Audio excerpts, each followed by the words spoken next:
Farmer to Starmer, sowing the seeds of doubt.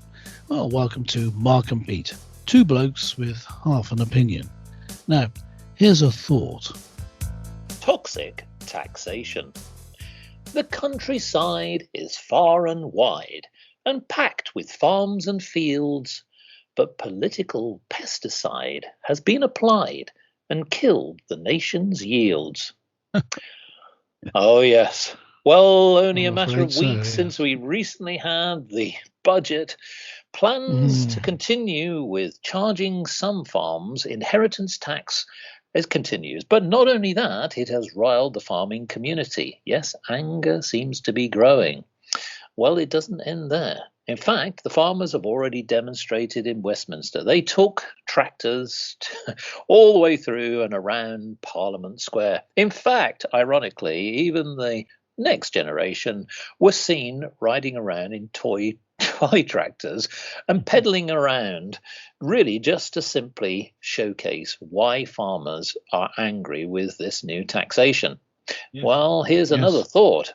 Baroness Malalialu, as the Labour peer and the president of the Countryside Alliance, has said government's changes to inheritance tax smells of incompetence. It does. And that a large part of the party has become urban, divorced from a big section of the community. Now, Mr. Pete, I ask you, do you think that there are now seeds of doubt with the government that is being sown? And if so, what do they need to do to correct this problem? Well, I have to say, there have been words of concern voiced, but I don't see any seeds of doubt. No, I don't see it. Sowing the seeds of doubt would be good, but I don't think that they're bedded in, if you know what I mean. I don't think the seeds are going to bring forth shoots. One's reminded of the biblical metaphor or parable where seeds are sown on stony ground. I think the government is stony ground. Starmer is stony ground. I don't think it's going to change. I don't think it's going to change anything. I think they're set on this this path. I mean, it's interesting. I guess you have to look back to the fuel tax, huge fuel tax rises. Do you remember those were reversed years ago when there was a big uproar about it? You have to go back to then to find, as far as I can tell, where as far as I remember, where a demonstration actually changed policy. So you're going back quite a long way. And now, where things that do change policy are things like petitions. And you had a petition in the form of a very large petition in the form of a referendum, which resulted in Brexit.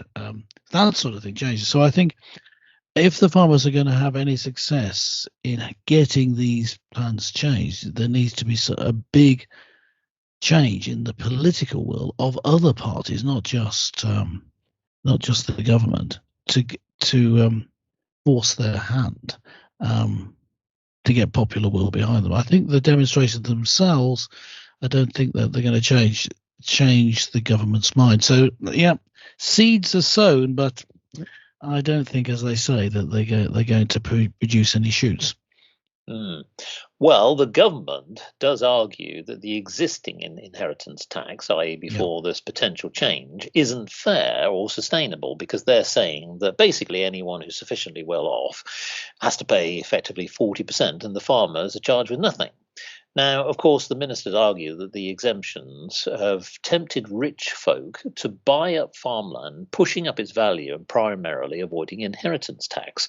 So I can see that what they're trying to do, on one hand, is plug the gaps. But here's my take on this. I can see that there are some anomalies, and I can definitely see that there could be this problem where it might be that certain farms and land could be used for other purposes, and then you could get around certain tax avoidance on inheritance tax. But here's the thing. A lot of those farms serve the communities, the local communities. And what we've seen over the last 20, 30 years is a decline in the farming community. We as a nation import a significant amount of our food from foreign countries.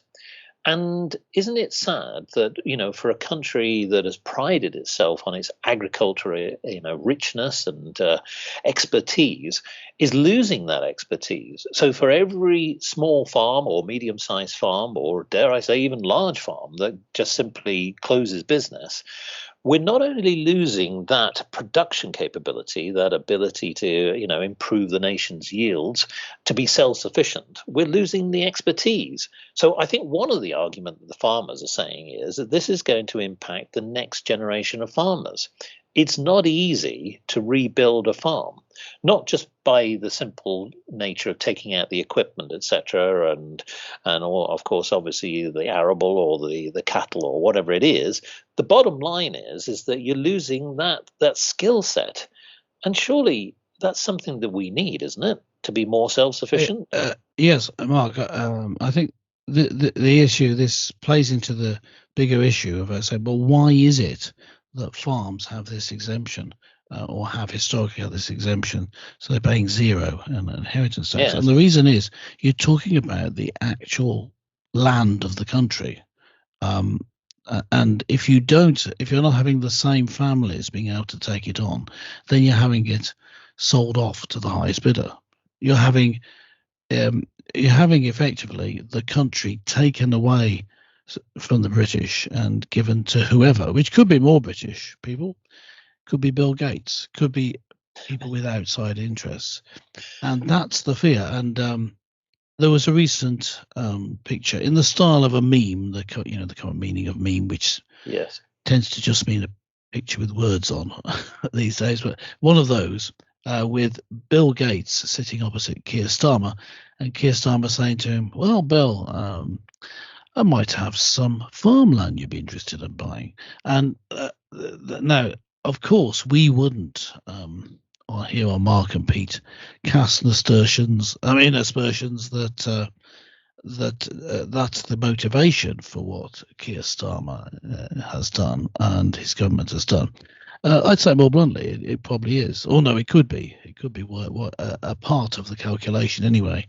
That the change, yes, it's a way of getting more money into the coffers to stop people from escaping this taxation by buying a farm, as the government has said, as a reason. But it could well also result, if they don't change course, in a lot of land being bought up by the government. So and the government are not the people. That doesn't mean that Britain's bought it. That means that Britain has lost it, has lost that land. And that's the crucial thing. You see, a people, if you talk about the British or you talk about the English are the people that have lived in the land for many years, that it's their land, that they're part of the history of the land. And when you have this method of taxation that causes a break in who owns the land, then you effectively destroying the country. And it's one more thing, one more action that's destroying the country of Britain. Well, I agree. And now I'm going to sort of cast people's minds back a little bit. This goes back to the 1960s. It was recognized in the United Kingdom that we needed to put a bit more effort in investing in this country. At the same time, there was a broad campaign which was called I'm Backing Britain. Essentially, the idea was a patriotic campaign which flourished throughout the late 60s. This was when Harold Wilson, genie of the pipe, he was there, and he was basically saying to the nation, buy British, buy the quality goods. More importantly, we don't have to rely on foreign goods. Productivity should be boosted in this country. And what you saw is a lot of celebrities, from pop stars to entertainers, really bringing themselves out to try and get the nation to think that way. Now, we've seen many of them. It happened in the 70s, the 80s, the 90s, and even through early parts of the 21st century to try and get people to do this. So here's my take, Pete, which is actually, I think that the government missed a trick. Because what he could have done is not necessarily have captured the same slogan, but had something around the principle of back Britain to boost productivity or something, which is saying, look, we recognize that, there's an anomaly in the inheritance tax law. But what we're going to do is we're going to drive more business your way. We're going to encourage the public with a nation campaign or something like that. Don't forget, even a lot of the large supermarkets rely heavily on also our local farmers. Yes, they do rely on international farmers, but the point here is that it's the economy and the ecology as well as the whole ecosystem. And that network is something that if one part goes down, it's going to affect another part. It's the equilibrium, it's the balance of mathematics.